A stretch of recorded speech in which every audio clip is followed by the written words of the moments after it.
One really important idea in analyzing art is the idea of harmony and contrast. Now, you probably already know what harmony means. Think of words that you associate with harmony. If people are in harmony, they get along, they go together well. Voices in harmony tend to blend. Harmony means similar things coming together. So if you have similar things such as similar colors, similar sizes, similar shapes, you'll have harmony. I might have red and orange. I might have rectangles and squares. I might have all small shapes. If I use these design principles in a work of art, it will create a calm and peaceful effect. However, too much harmony can be boring. Contrast is something that stands out. You notice it. It becomes a focal point. So when artists want something to stand out and have you focus on it, they'll use a high area of contrast. Contrast means stand out, be different. So contrasting colors would be red and green.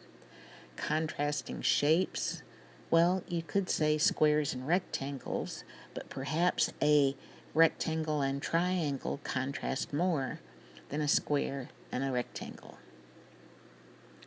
So when you can adjust the harmony and contrast, I don't want you to think of it as an either or thing. It's more like a scale. And usually if the artist wants something to stand out, whether it's color or a shape, they'll contrast it. And when they want something to blend in, they'll harmonize it. So let's see how this takes place. Now, when we look at certain objects, we have positive space and negative space. That doesn't mean good and bad space. That just means that positive space is what's there, and negative space is the space around it. For instance, doorways are negative space. All right, we're going to talk about that a little bit more later, but let's look at this art.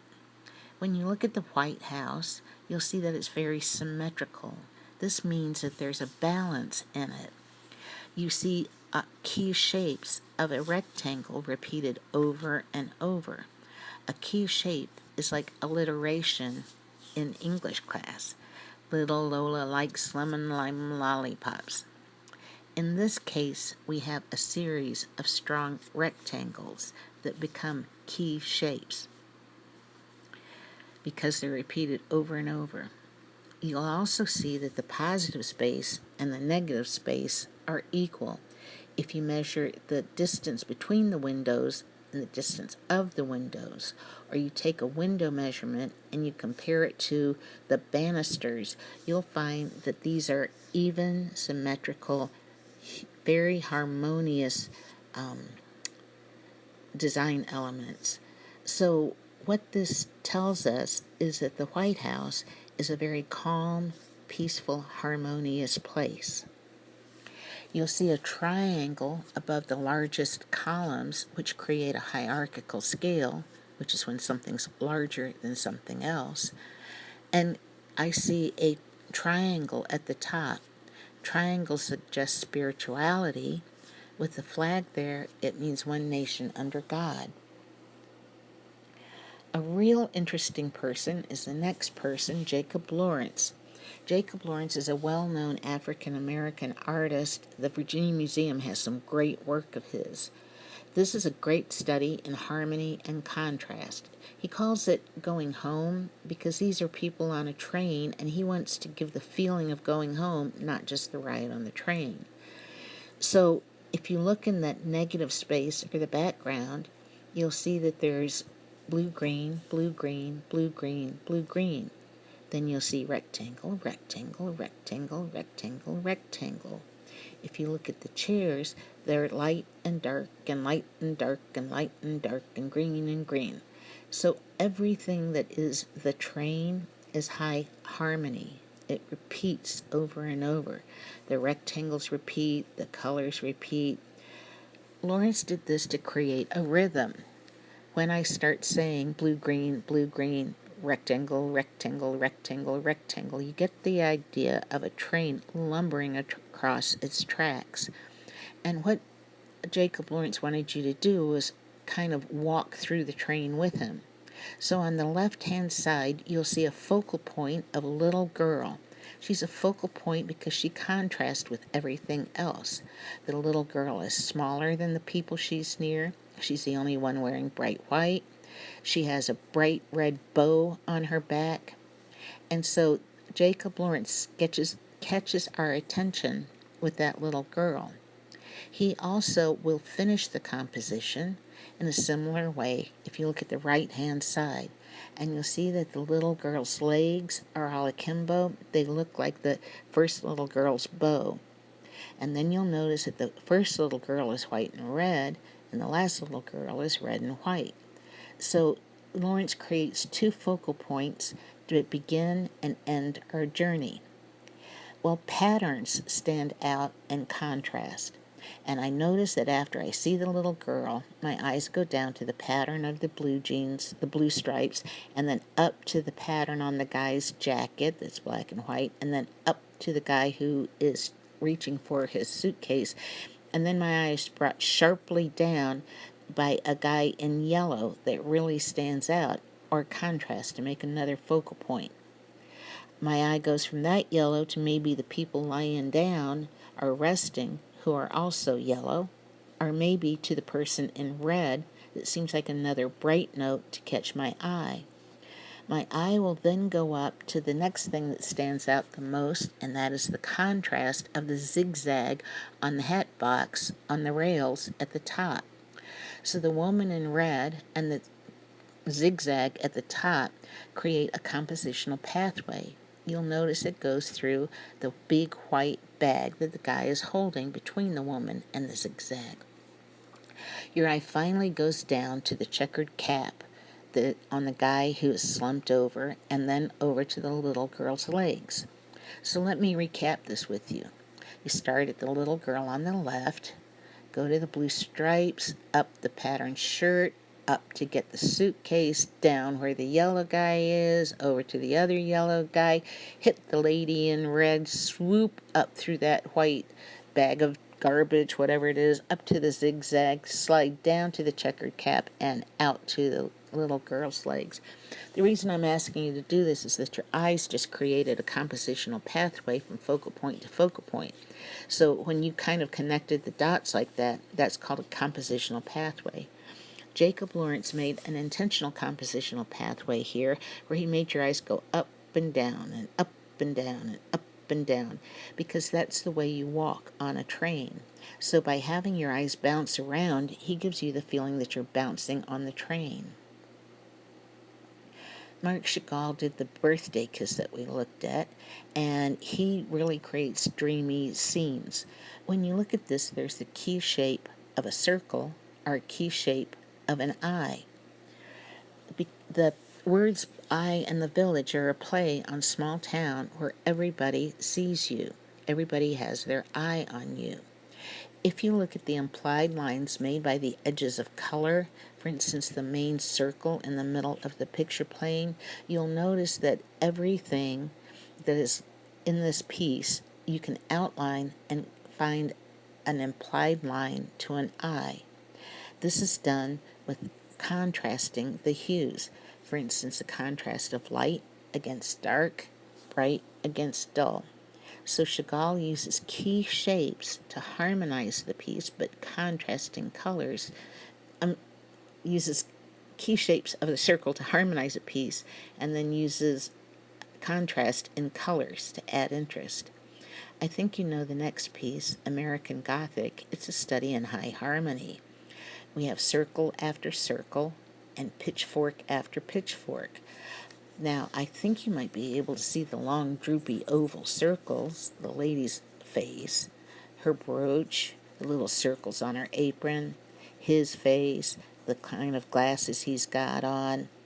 If you look on the porch, there's even some plants that have little circles, and if you look at the trees, they have partial circles. So this idea of circle, circle, circle creates a high degree of harmony. You also can see several pitchforks. You can see a repetition of the pitchfork shape on his overalls, in his shirt, kind of in the lights and darks on his head, face, and then if you turn it around just right, the church window, the house window, it they are brother and sister. The church window on the house was what stopped Grant Wood to watch it, to paint it. There is a triangle of the house that are connecting the two, and they're connecting the two up towards their heads. By that I mean if you draw the triangle of the house, you'll see that it connects them in their heads. This means that their beliefs or their concepts are kind of together, like brother and sister, and that they have a spiritual relationship because of the triangle pointing up. On this one, I thought it was better, Poussin's Holy Family on the Steps, to write a bit about it. So I wrote down these ideas about how you can see what we're talking about in the painting. The next painting is Madonna of the Chair by Raphael. His last name is Sanzio, but we just use his first name. This is a circular painting called a tondo. And I said that your contrast, your focal point, is where anything stands out or is different. We also talked about how these focal points can create a compositional pathway. Well, in this piece, if you look, there is a slow unfolding spiral going back and forth and back and forth. And this is because the shape of a circle, we've said already, is love and nurturing. And Raphael wants this woman to have the feel that she's rocking her baby. Now, Mary is a Madonna when she becomes a mother. There's thousands of Madonna paintings. It means who Mary is after she gives birth. So this is Mary, and this is baby Jesus, and the little baby on the right is St. John, who we also saw in Nicholas Poussin's Holy Family on the Steps. Well, first you might notice their eyes, and you have this little tiny baby and this mom, right? When you look at the baby's arm and her arm, it's yellow or gold and red. And when you look at her shawl, there's one band of gold and red. Even the bandana at the top of her head is a very pale gold and a very pale red. Well, when you start making these circles with your eyes, start at the eyes of Jesus, go up through Mary, go through the pattern of her scarf, come down to that gold band on her arm, come across to where the red of her arm is. Then she's kind of pointing with her arm towards St. John. St. John brings your gaze back to the hands, the baby's butt, the baby's little feet, and then it stops at this funny chair rail. And Raphael put that chair rail in there to stop your eye from spinning around so that it would go back. So when your eye comes from the baby's feet to the chair, it bounces off, goes up through the blue, goes up through St. John again, and then back to Mary, hugging her child. So this seems like she's rocking the baby because there are focal points and areas of contrast that guide the eye in a circular fashion resembling a hug. Well, Henry Moore is an interesting guy. This piece uses negative space in a different way. Usually in sculptures, if an arm is sticking out or legs are apart, you'll have negative space, the space that's around the object. Here, Henry Moore drilled a hole right through the figure. And so why does this figure have negative space? Well, I can see she's a very organic form. It almost looks like river rock, but then I can see kind of an impression of a woman. And so I get this idea of an ancient woman. And if I have ancient woman out of this negative space, this space, I get the idea of maybe Mother Nature or Mother Earth. That is a figure that's female but organic and very, very old. Well, Henry Moore made this so that you could conceivably climb up on the statue and fit right in the hole, so it'd be like the mother was holding you, and it would be like you were cradled by the earth. And so that's an expressive hole there, an expressive negative space. So with the idea that you could and be held by Mother Nature and feel the warmth of the rock as you were, that's an archetype. So everybody's always had a mother. We have this Mother Nature, and so this piece plays on the archetype of Mother Nature by creating a organic sculpture where negative space is expressive of a hug holding you to her breast, to Mother Nature's breast. Well, the next one by Michelangelo is a totally different kind of sculpture, isn't it? Talk about hierarchical scale. This piece is like huge, 14 feet tall. Can you imagine having a sculpture, a block of marble 14 foot tall in your room by 16 feet? It would like take up your whole room, right? And so imagine if you had a 14 foot tall by 16 foot tall marble block filling up your room. How in the world did it get there? That is, how did Michelangelo transport the rock from way up in the Carrara Mountains down to Florence to a studio?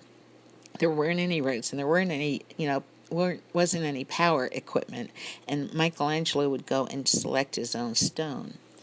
Well, when you look at this piece, there's a real meditation that's very subtle. If you look at Mary, she looks very young.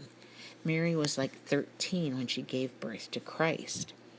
The strap across her chest is very important because women used to wear a strap like that after they gave birth. That is, you would always be belted in public, but then if you had just given birth and your insides were kind of settling down, you could go about with your belt slung like that across your shoulder. So this indicates that Mary has just given birth at 13. And yet Christ is laying dead in her arms. Pieta is the word. It kind of means pity her. When Mary starts realizing that Christ is dead, it's a pieta. If she's holding a dead Christ, it's a pieta. It's like pity her. Okay, so Christ was like, 32, 33 when he died? So you have this 33-year-old man's body sprawled across a 13-year-old's lap. Well, if you think about how big a lap would have to be to hold a grown man's body, and how big the lap of a 13-year-old would be, you realize that if Mary stood up, her hips would have to be like 4 or 5 feet wide. How did Michelangelo manage to create this triangular spiritual composition and make Mary seem to be able to both hold Christ and be 13 years old, 14 years old? So this is done by hierarchical scale. What that means is he wanted this to be about Mary, not Christ. Now, if you had somebody in the room with you who was dead, that would be pretty psychologically important. If that person was Christ, it would be very important. So a body that is the dead Christ is psychologically a pretty big thing in a sculpture. So Michelangelo had to make her Mary, larger than the dead the dead figure of Christ. And so he makes her have this hierarchical scale, this gigantic scale that fits with the story. He wants it to be as though she'll always be his mother, no matter how old he is. There is a deep negative space beneath Christ's body that cuts into Mary's body, which suggests an empty womb. One thing that is pretty amazing about this is, not only did Michelangelo carve this by hand with a hammer and chisel, but he had to polish the stone as well, rubbing it with sand. Well, my husband is a marble sculptor, and we were in the Vatican looking at this astonishing sculpture, and my husband kind of gasped because he had figured something out that only a sculptor would know. Here it is. If you sand wood, and you go against the grain, it gets all fuzzy and it doesn't look real polished. If you sand wood with the grain, pretty soon all the fuzz will come off and it'll look nice and smooth and polished. Well, marble has a grain, but not like wood. Marble has a grain that goes back and forth and twists and turns, much like the stone in the background, except for it's all white. When you sculpt, you have to find the direction of the marble, the vein of marble, and follow it to make things go light or dark.